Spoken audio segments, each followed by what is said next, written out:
जय श्रीमन नारायण। नवरात्रि 9 देवियों की पावन कथा। पहली देवी शैलपुत्री की पावन कथा। वंदे वांछित लाभाय चंद्राधिकृत शेखराम वृषारूढ़ाम शूलधराम शैलपुत्री यशस्वनीम। नवरात्रि में दुर्गा पूजा के अवसर पर दुर्गा देवी के 9 रूपों की पूजा उपासना बहुत ही विधि विधान से की जाती है। इन रूपों के पीछे तात्विक अवधारणाओं का परिज्ञान धार्मिक, सांस्कृतिक और सामाजिक विकास के लिए आवश्यक है। माँ शैलपुत्री के बारे में माँ दुर्गा को सर्वप्रथम शैलपुत्री के रूप में पूजा जाता है। हिमालय के वहाँ पुत्री के रूप में जन्म लेने के कारण उनका नामकरण हुआ शैलपुत्री। इनका वाहन वृषभ है, इसलिए यह देवी वृषारूढ़ा के नाम से भी जानी जाती है। इस देवी ने दाएं हाथ में त्रिशूल धारण कर रखा है और बाएं हाथ में कमल सुशोभित है। यही देवी प्रथम दुर्गा है। यही सती के नाम से भी जानी जाती है। उनकी एक मार्मिक कहानी है। एक बार जब प्रजापति ने यज्ञ किया तो इसमें सारे देवताओं को निमंत्रित किया, भगवान शंकर को नहीं। सती यज्ञ में जाने के लिए विकल हो उठी। शंकर जी ने कहा कि सारे देवताओं को निमंत्रित किया गया है, उन्हें नहीं। ऐसे में वहां जाना उचित नहीं है। सती का प्रबल आग्रह देखकर शंकर जी ने उन्हें यज्ञ में जाने की अनुमति दे दी।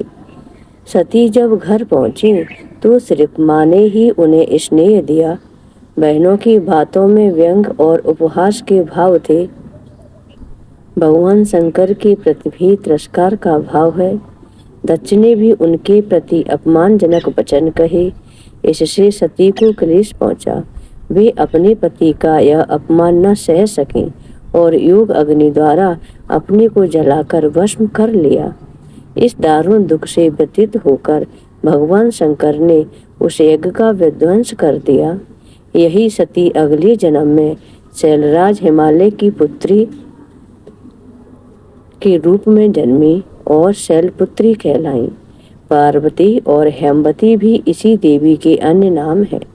शैलपुत्री का विवाह भी भगवान शंकर से हुआ। शैलपुत्री शिवजी की अर्धांगिनी बनी। इनका महत्व और शक्ति अनंत है। नवरात्रि के पहले दिन माँ के इस रूप की पूजा अर्चना होती है। गाय पर सवार माँ शैलपुत्री चंद्रमा को धारण करती हैं।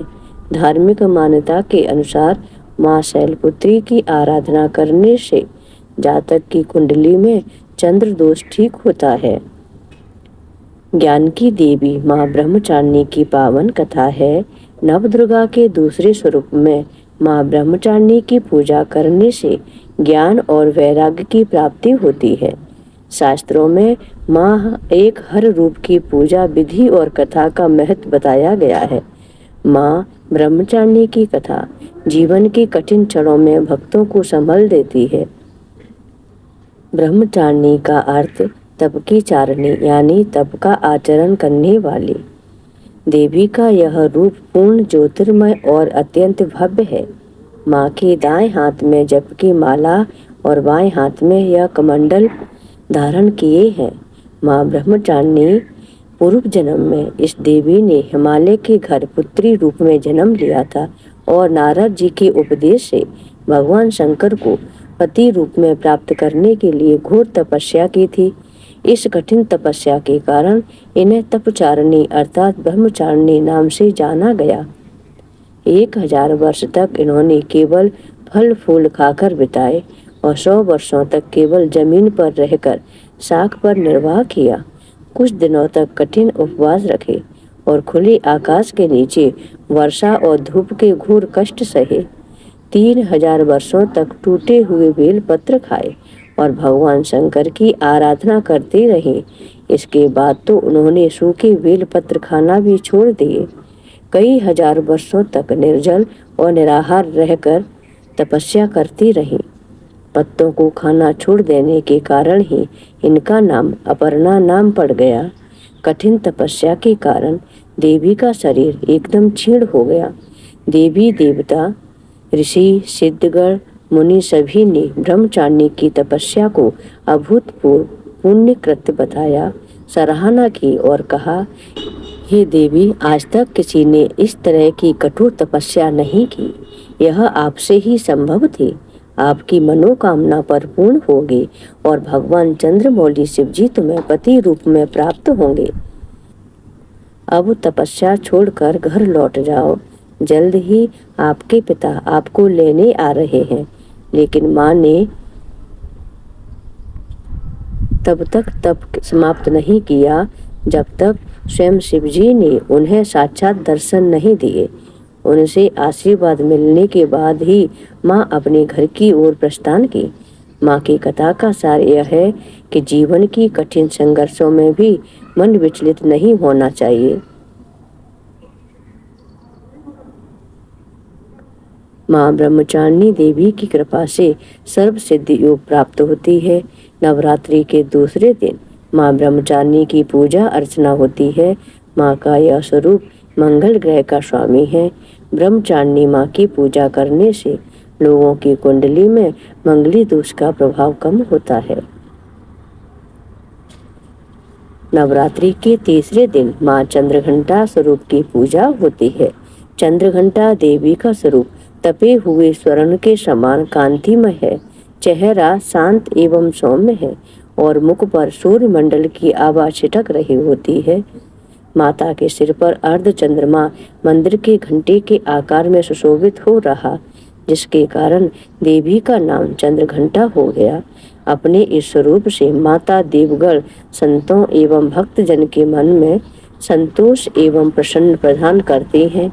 माँ चंद्रघंटा अपने प्रिय वाहन सिंह पर आरूढ़ होकर अपने 10 हाथों में खड़ग, तलवार, ढाल, गदा, पाश, त्रिशूल, चक्र, धनुष भरे हुए तरकश मंद मंद मुस्कुरा रही होती हैं। इस देवी की कृपा से साधक को अलौकिक वस्तुओं के दर्शन होते हैं, दिव्य सुगंधियों का अनुभव होता है और कई तरह की ध्वनियां सुनाई देने लगती हैं। इन क्षणों में साधक को बहुत सावधान रहना चाहिए। इस देवी की आराधना से साधक में वीरता और निर्भयता के साथ ही सौम्यता और विनम्रता का विकास होता है। इसलिए हमें चाहिए कि मन, वचन और कर्म के साथ ही काया को विहित विधि विधान के अनुसार परिशुद्ध पवित्र करके चंद्रघंटा के शरणागत होकर उनकी उपासना आराधना करनी चाहिए। इससे सारे कष्टों से मुक्त होकर सहज ही परम पद के अधिकारी बन सकते हैं। यह देवी कल्याणकारी है।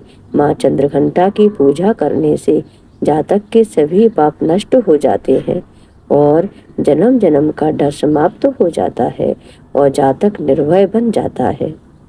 देवताओं और असुरों के बीच लंबे समय तक युद्ध चला। असुरों का स्वामी महिषासुर था और देवताओं के इंद्र। महिषासुर ने देवताओं पर विजय प्राप्त कर ली, इंद्र का सिंहासन हासिल कर लिया और स्वर्गलोक पर राज करने लगा। इसे देखकर सभी देवतागण परेशान हो गए और इस समस्या से निकलने का उपाय जानने के लिए त्रिदेव ब्रह्मा, विष्णु और महेश के पास गए। देवताओं ने बताया कि महिषासुर ने इंद्र, चंद्र, सूर्य, वायु और अन्य देवताओं के सभी अधिकार छीन लिए हैं और उन्हें बंधक बनाकर स्वयं स्वर्गलोक का राजा बन गया है। देवताओं ने बताया कि महिषासुर के अत्याचार के कारण अब देवता पृथ्वी पर विचरण कर रहे हैं और स्वर्ग में उनके लिए स्थान नहीं है। यह सुनकर ब्रह्मा, विष्णु और भगवान शंकर को अत्यधिक क्रोध आया। क्रोध के कारण तीनों के मुख से ऊर्जा उत्पन्न हुई। देवगणों के शरीर से निकली ऊर्जा भी उस ऊर्जा से जाकर मिल गई। यह 10 दिशाओं में व्याप्त होने लगी। तभी वहां एक देवी का अवतरण हुआ। भगवान शंकर ने देवी को त्रिशूल और भगवान विष्णु ने चक्र प्रदान किया। इसी प्रकार अन्य देवी देवताओं ने माता के हाथों में अस्त्र शस्त्र सजा दिए। इंद्र ने भी अपना वज्र और ऐरावत हाथी से उतरकर 1 घंटा दिया। सूर्य ने अपना तेज और तलवार दिया और सवारी के लिए शेर दिया। देवी अब महिषासुर से युद्ध के लिए पूरी तरह से तैयार थी। उनका विशालकाय रूप देखकर महिषासुर यह समझ गया कि अब उसका काल आ गया है। महिषासुर ने अपनी सेना को देवी पर हमला करने को कहा। अन्य दैत्य और दानवों के दल भी युद्ध में कूद पड़े। देवी ने एक ही झटके में ही दानवों का संहार कर दिया। इस युद्ध में महिषासुर तो मारा ही गया, साथ में अन्य बड़े दानवों और राक्षसों का संहार माँ ने कर दिया। इस तरह माँ ने सभी देवताओं को असुरों से अभय दान दिलाया। नवरात्रि के तीसरे दिन माँ चंद्रघंटा की पूजा की जाती है। यह शुक्र ग्रह की देवी मानी जाती है। नवरात्रि के तीसरे दिन माँ चंद्रघंटा की पूजा अर्चना करने वाले जातकों की जन्मपत्री में शुक्र दोष समाप्त होता है। माँ कुष्मांडा की पावन कथा है। नवरात्रि में चौथे दिन देवी को कुष्मांडा के रूप में पूजा जाता है। अपनी मंद हल्की असी के द्वारा अंड यानी ब्रह्मांड को उत्पन्न करने के कारण इस देवी को कुष्मांडा नाम से अभिहित किया गया है। माँ की उपासना का मंत्र सुरा संपूर्ण कलशम रुधिरा लुप्तमेव च दधाना हस्तपद्याभ्याम कुष्मांडा शुभदात में। इस देवी की 8 भुजाएं हैं, इसलिए अष्टभुजा कहलाएं। इनके 7 हाथों में क्रमशः कमंडल, धनुष, वाण, कमल, पुष्प, अमृत पूर्ण कलश, चक्र तथा गदा है। 8वें हाथ में सभी सिद्धियां और निधियों को देने वाला जपमाला है। इस देवी का वाहन सिंह है और इन्हें कुम्हड़े की बलि प्रिय है। संस्कृत में कुम्हड़े को कुष्मांड कहते हैं, इसलिए इस देवी को कुष्मांडा कहते हैं। पौराणिक कथा के अनुसार जब सृष्टि नहीं थी, चारों तरफ अंधकार ही अंधकार था, तब इसी देवी ने अपने हाथ से ब्रह्मांड की रचना की थी। इसीलिए इसे सृष्टि की आदि स्वरूपा या आदि शक्ति कहा गया है। इस देवी का वास सूर्यमंडल के भीतर लोक में है। सूर्य लोक में रहने की शक्ति क्षमता केवल इन्हीं में ही है। इसीलिए इनके शरीर की कांति और प्रभा सूर्य की भांति ही देदीप्यमान है। इनके ही तेज से 10 दिशाएं आलोकित हैं। ब्रह्मांड की सभी वस्तुओं और प्राणियों में इन्हीं का तेज व्याप्त है। अचंचल और पवित्र मन से नवरात्रि के चौथे दिन इस देवी की पूजा आराधना करना चाहिए। इससे भक्तों के रोगों और शोकों का नाश होता है तथा उसे आयु, यश, बल और आरोग्य प्राप्त होता है। ये देवी अत्यंत सेवा और भक्त से ही प्रसन्न होकर आशीर्वाद देती है। सच्चे मन से पूजा करने वाले को सुगमता से परम पद प्राप्त होता है। विधि विधान से पूजा करने पर भक्त को कम समय में ही कृपा का सूक्ष्म भाव अनुभव होने लगता है। ये देवी आदियों व्याधियों से मुक्ति करती हैं और उसे सुख, समृद्धि और उन्नति प्रदान करती हैं। अतः इस देवी की उपासना में भक्तों को सदैव तत्पर रहना चाहिए। नवरात्रि के चौथे दिन माँ कुष्मांडा की पूजा अर्चना की जाती है। कुष्मांडा माँ सूर्य से संबंधित दोषों को ठीक करती हैं। जिन जातकों की कुंडली में सूर्य नीच का हो, उन्हें माँ कुष्मांडा की पूजा से लाभ होता है। माँ स्कंद माता की पावन कथा। नवरात्रि के पंचम दिन माँ दुर्गा के स्कंद माता स्वरूप की पूजा की जाती है। स्कंद माता का स्वरूप सौंदर्य, अद्वितीय, आभालीय, शुभ्र वर्ण का होता है। वात्सल्य की मूर्ति है स्कंद माता। मान्यता अनुसार संतान प्राप्ति हेतु माँ स्कंद माता की पूजा की जाती है। पहाड़ों पर रहकर सांसारिक जीवों में नवचेतना का निर्माण करने वाली स्कंद माता कहते हैं कि इनकी कृपा से मूढ़ भी ज्ञानी हो जाता है। सिंहासनगता नित्यम पद्मासृत कर दया शुभ धातु सदा देवी स्कंद माता यशस्विनी। स्कंद कुमार कार्तिकेय की माता के कारण इन्हें स्कंद माता नाम से अभिहित किया गया है। इनके विग्रह में भगवान स्कंद बाल रूप में इनकी गोद में विराजित हैं। इस देवी की 4 भुजाएं हैं। ये दाईं तरफ की ऊपर वाली भुजा से स्कंद को गोद में पकड़े हुए हैं। नीचे वाली भुजा में कमल का पुष्प है। बाईं तरफ ऊपर वाली भुजा में वर मुद्रा है, वरद मुद्रा में है, और नीचे वाली भुजा में कमल पुष्प है। इनका वर्ण एकदम शुभ्र है। ये कमल के आसन पर विराजमान रहती हैं, इसलिए इन्हें पद्मासना भी कहा जाता है। सिंह इनका वाहन है। कुम्हार कार्तिकेय की रक्षा के लिए जब माता पार्वती क्रोधित होकर आदिशक्ति रूप में प्रकट हुए तो इंद्र भय से कांपने लगे। इंद्र अपने प्राण बचाने के लिए देवी से क्षमा याचना करने लगे। कुम्हार कार्तिकेय का एक नाम स्कंद भी है, इसलिए माता को मनाने के लिए इंद्र देवताओं सहित स्कंद माता नाम से देवी की स्तुति करने लगे और उनका इसी रूप में पूजन किया। इस समय से ही देवी अपने 5वें स्वरूप में स्कंद माता रूप से जानी गई और नवरात्रि के 5वें दिन इनकी पूजा का विधान तय हो गया। शास्त्रों में इसका काफी महत्व बताया गया है। इनकी उपासना से भक्त की सारी इच्छाएं पूरी हो जाती हैं, भक्त को मोक्ष मिलता है। सूर्य मंडल की अधिष्ठात्री देवी होने के कारण इनका उपासक अलौकिक, तेज और कांतिमय हो जाता है।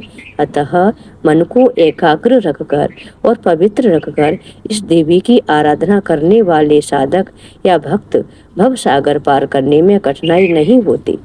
उनकी पूजा से मोक्ष का मार्ग सुलभ होता है। यह देवी विद्वानों और सेवकों को पैदा करने वाली शक्ति है, यानी चेतना का निर्माण करने वाली। कहते हैं कालिदास द्वारा रचित रघुवंशम महाकाव्य और मेघदूत रचनाएं स्कंद माता की कृपा से ही संभव हुई। नवरात्रि के 5वें दिन स्कंद माता माँ की पूजा अर्चना की जाती है। यह बुध ग्रह की देवी है। जो जातक स्कंद माता की पूजा अर्चना करते हैं उनकी कुंडली में बुध ग्रह की स्थिति मजबूत होती है। माँ कात्यायनी की पावन कथा है। नवरात्रि में छठे दिन माँ कात्यायनी की पूजा की जाती है। इनकी उपासना और आराधना से भक्तों को बड़ी आसानी से अर्थ, धर्म, काम और मोक्ष चारों फलों की प्राप्ति होती है। उसके रोग, शोक, संताप और भय नष्ट हो जाते हैं। जन्मों के समस्त पाप भी नष्ट हो जाते हैं। माँ दुर्गा की छठवीं शक्ति कात्यायनी की उपासना करने से परम पद की प्राप्ति होती है। माँ की उपासना का मंत्र है चंद्रहासोज्ज्वलाकरा शार्दूल वरवाहना कात्यायनी शुभम दध्या देवी दानव घातनी। इनकी 4 भुजाएं हैं। दाईं तरफ का ऊपर वाला हाथ अभय मुद्रा में है तथा नीचे वाला हाथ वर मुद्रा में है। माँ के बाईं तरफ के ऊपर वाले हाथ में तलवार है और नीचे वाले हाथ में कमल का फूल सुशोभित है। इनका वाहन भी सिंह है। इनका स्वरूप अत्यंत भव्य और दिव्य है। ये स्वर्ण के समान चमकीली हैं और भास्वर है। इस देवी को नवरात्रि में छठे दिन पूजा जाता है। कात्य गोत्र में विश्व प्रसिद्ध महर्षि कात्यायन ने भगवती पराअंबा की उपासना की, कठिन तपस्या की। उनकी इच्छा थी कि उन्हें पुत्री प्राप्त हो। माँ भगवती ने उनके घर पुत्री के रूप में जन्म लिया, इसलिए यह देवी कात्यायनी कहलाई। इनका गुण शोध कार्य है, इसलिए इस वैज्ञानिक युग में कात्यायनी का महत्व सर्वाधिक हो जाता है। इनकी कृपा से ही सारे कार्य पूरे हो जाते हैं। ये वैद्यनाथ नामक स्थान पर प्रकट होकर पूजी गई माँ कात्यायनी अमोघ फलदायिनी है। भगवान कृष्ण को पति रूप में पाने के लिए ब्रज की गोपियों ने इन्हीं की पूजा की थी। यह पूजा कालिंदी यमुना के तट पर की गई थी, इसलिए ये ब्रजमंडल की अधिष्ठात्री देवी के रूप में प्रतिष्ठित है। माँ कात्यायनी शत्रुहंता है, इसलिए इनकी पूजा करने से शत्रु पराजित होते हैं और जीवन सुखमय बनता है। जबकि माँ कात्यायनी की पूजा करने से कुंवारी कन्याओं का विवाह होता है।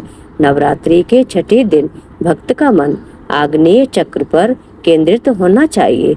अगर भक्त खुद को पूरी तरह से माँ कात्यायनी को समर्पित कर दे तो माँ कात्यायनी उसे अपना असीम आशीर्वाद प्रदान करती है। नवरात्रि के छठे दिन माँ कात्यायनी की पूजा की जाती है। माँ कात्यायनी बृहस्पति ग्रह की स्वामिनी मानी गई हैं। कात्यायनी बृहस्पति ग्रह की स्वामिनी मानी गई हैं।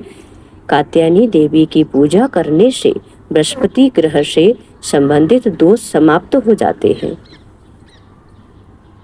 माँ दुर्गा काल रात्रि की पावन कथा।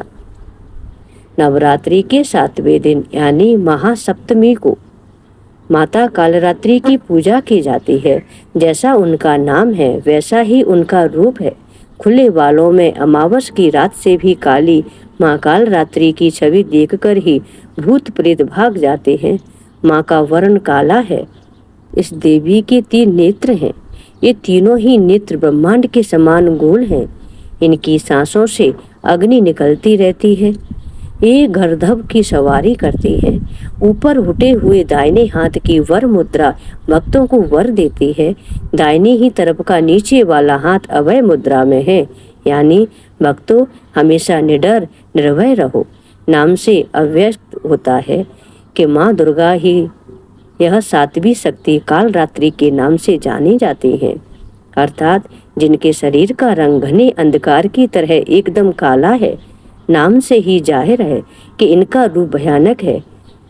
सिर के बाल बिखरे हुए हैं और गले में विद्युत की तरह चमकने वाली माला है। बाएं तरफ के ऊपर हाथ में लोहे का कांटा तथा नीचे वाले हाथ में खड़ग है। कथा के अनुसार दैत्य शुंभ निशुंभ और रक्त बीज ने तीनों लोकों में आहाकार मचा रखा था। इससे चिंतित होकर सभी देवतागण शिवजी के पास गए। शिवजी ने देवी पार्वती से राक्षसों का वध कर अपने भक्तों की रक्षा करने को कहा। शिवजी की बात मानकर माता पार्वती जी ने दुर्गा का रूप धारण किया और शुंभ निशुंभ का वध कर दिया। परंतु जैसे ही दुर्गा जी ने रक्त बीज को मारा, उसके शरीर से निकले रक्त से लाखों रक्त बीज उत्पन्न हो गए। इसे देख दुर्गा जी ने अपनी तेज से काल रात्रि को उत्पन्न किया। इसके बाद जब दुर्गा जी ने रक्त बीज को मारा तो उसके शरीर से निकलने वाले रक्त को काल रात्रि ने अपने मुख में भर लिया और सबका गला काटते हुए रक्त बीज का वध कर दिया।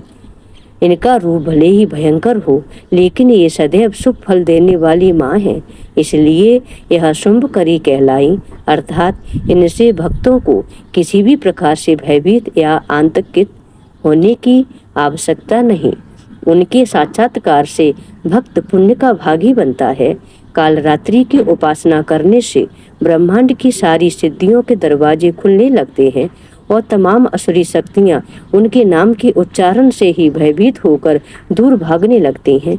इसलिए दानव, दैत्य, राक्षस और भूत प्रेत उनके स्मरण से ही भाग जाते हैं। अंधकारमय स्थितियों का विनाश करने वाली शक्ति है काल रात्रि। काल से भी रक्षा करने वाली यह शक्ति है। यह ग्रहवादों को भी दूर करती है और अग्नि, जल, जंतु, शत्रु और रात्रि भय दूर हो जाते हैं। इनकी कृपा से भक्त हर तरह के भय से मुक्त हो जाता है।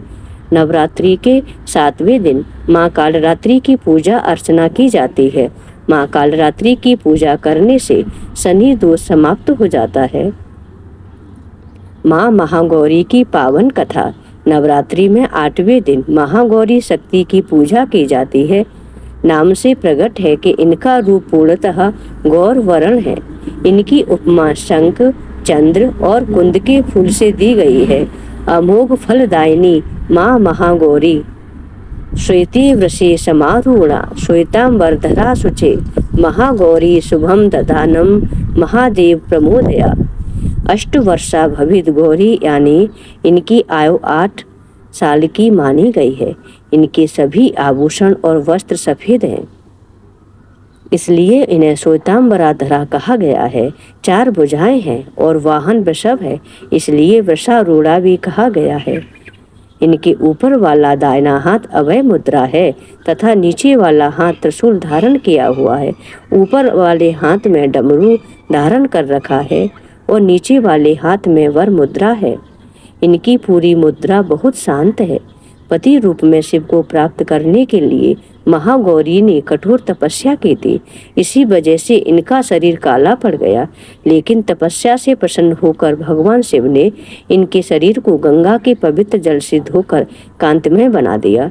उनका रूप गौर वर्ण का हो गया, इसलिए यह महागौरी कहलाई।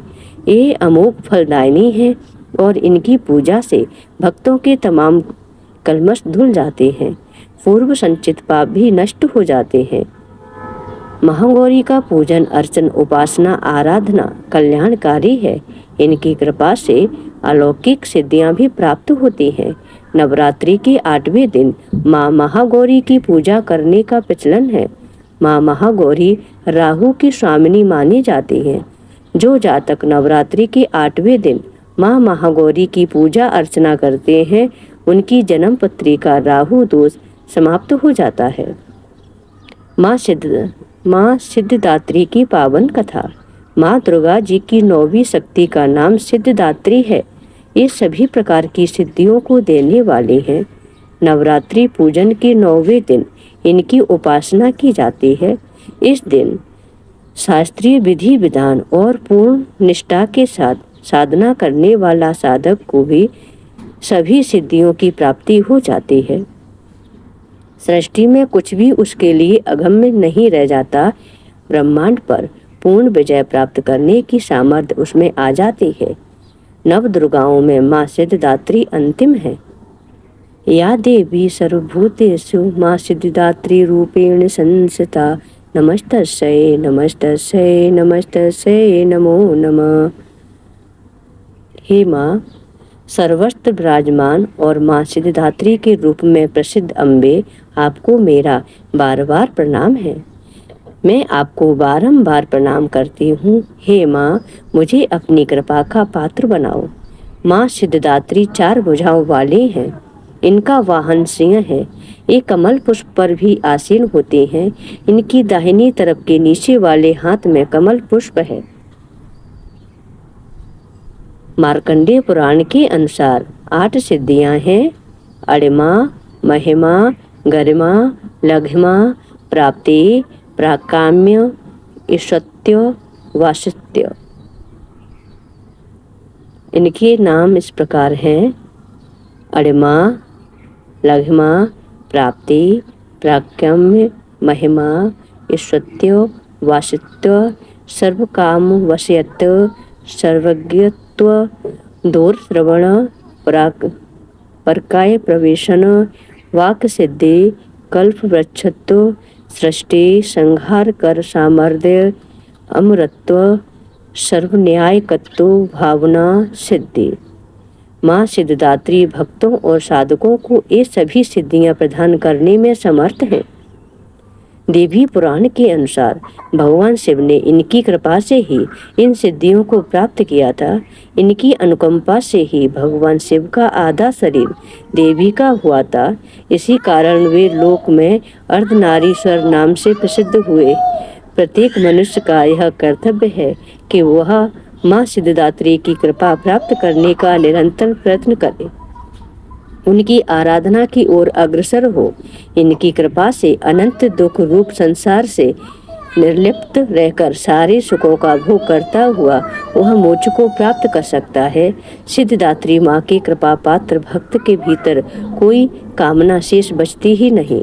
जिसे वह पूर्ण करना चाहे, वह सभी सांसारिक इच्छाओं, आवश्यकताओं और स्पृहाओं से ऊपर उठकर मानसिक रूप से माँ भगवती के दिव्य लोकों में विचरण करता हुआ, उनकी कृपा रस पीयूष का निरंतर पान करता हुआ विषय भोग शून्य हो जाता है। माँ भगवती का परम सानिध्य ही उसका सर्वस्व हो जाता है। इस परम पद को पाने के बाद उसे अन्य किसी भी वस्तु की आवश्यकता नहीं रह जाती। माँ के चरणों का यह सानिध्य प्राप्त करने के लिए हमें निरंतर नियम निष्ठ रहकर उनकी उपासना करनी चाहिए। माँ भगवती का स्मरण ध्यान पूजन हमें इस संसार की असारता का बोध कराते हुए वास्तविक परम शांतिदायक अमृत पद की ओर ले जाने वाला है।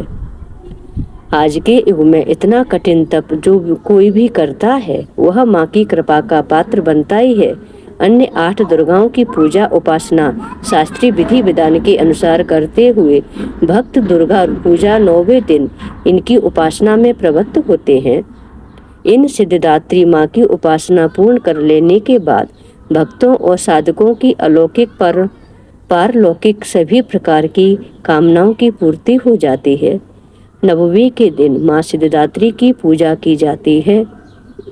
देवी के इस स्वरूप को केतु ग्रह की स्वामिनी माना गया है। जो जातक नवमी के दिन माँ सिद्धिदात्री की पूजा अर्चना करते हैं उनके जीवन से केतु का दोष नष्ट हो जाता है। बोली नव दुर्गा माता की जय। या देवी सर्वभूतेषु शक्ति रूपेण संस्थिता नमस्तस्यै नमस्तस्यै नमस्तस्यै नमो नमः। या देवी सर्वभूतेषु बुद्धि रूपेण संस्थिता नमस्तस्यै नमस्तस्यै नमस्तस्यै नमो नमः। या देवी सर्वभूतेषु दया रूपेण संस्थिता नमस्तस्यै नमस्तस्यै नमस्तस्यै नमो नमः। या देवी सर्वभूतेषु तुष्ट रूपेण संस्थिता नमस्तस्यै नमस्तस्यै नमस्तस्यै नमो नमः।